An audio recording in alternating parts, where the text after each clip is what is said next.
अस्सलाम वालेकुम। SM news के साथ मैं हूं मुकद्दर रजा। SM न्यूज़ स्टूडियो में खुश आमदीद। खबरों का सिलसिला बढ़ाते हुए खबर शामिल करते हैं साहिवाल से। दूसरे शहरों की तरह साहिवाल में भी ज़रूरत के खाने पीने की अशिया आसमान से बातें करने लगी। गरीब आदमी तो अब दाल सब्जी भी नहीं खा सकता। इस हवाले से मज़ीद तफसीलात जानते हैं अपने नुमाइंदे ज़ीशान शफकत से। ज़ीशान आगाह कीजिएगा इस हवाले से। जी बिल्कुल, पाकिस्तान की अवाम ने इमरान खान से किया हुआ वादा वफा कर दिया, लेकिन खान साहब अवाम से किया हुआ तब्दीली का वादा वफा न कर सके। पाकिस्तान में ज़रूरत की खाने पीने वाली एशिया गरीब अवाम की पहुंच से दूर।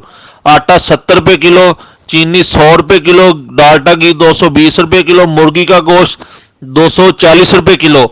इसी तरह फल और सब्जियों का रेट भी आसमान से बातें करने लगे।